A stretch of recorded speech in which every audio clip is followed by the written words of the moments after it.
Assalamualaikum warahmatullahi wabarakatuh. Nama saya Ardila Dwina dari semester 3B.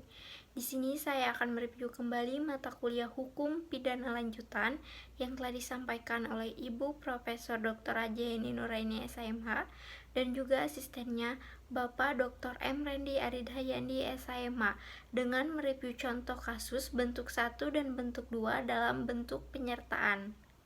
Contoh kasus dalam bentuk yang ke-1 yaitu tentang penggelapan. Pada tanggal 10 Agustus 2019, di sebuah rumah yang beralamat di Jalan Mawar nomor 12, Jakarta Pusat, ada seorang majikan dan seorang pembantu.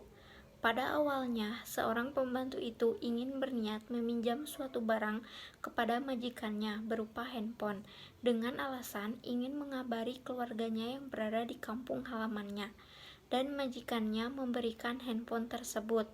Pada saat majikannya pergi keluar untuk ke supermarket, ada kesempatan untuk si pembantu itu membawa kabur dan menjual handphone tersebut.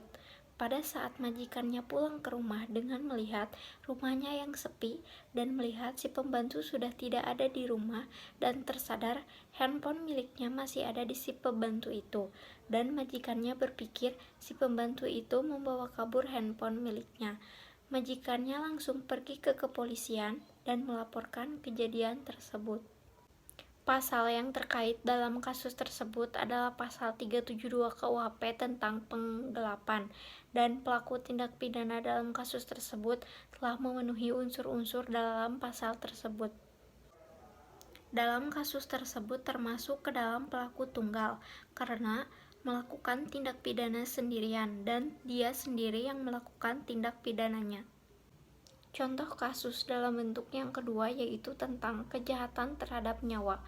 Pada tanggal 16 Desember 2017, di sebuah kafe yang beralamat di Jalan Anggrek nomor 12, Jakarta Pusat, seseorang yang bernama Idoi ingin membunuh seseorang yang bernama Bunga, yang targetnya itu sedang berada di kafe tersebut. Idoi ingin membunuh Bunga dengan cara memberikan racun kepada minuman Bunga dengan menyuruh pelayan kafe yang memberikan minumannya itu.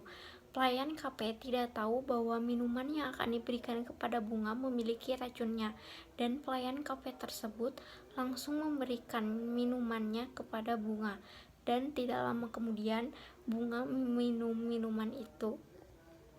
Pasal yang terkait dalam kasus tersebut adalah pasal 340 KUHP tentang kejahatan terhadap nyawa, dan pelaku tindak pidana dalam kasus tersebut telah memenuhi unsur-unsur pasal tersebut.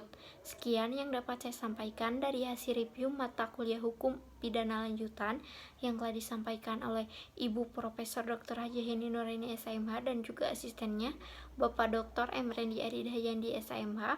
Wassalamualaikum warahmatullahi wabarakatuh.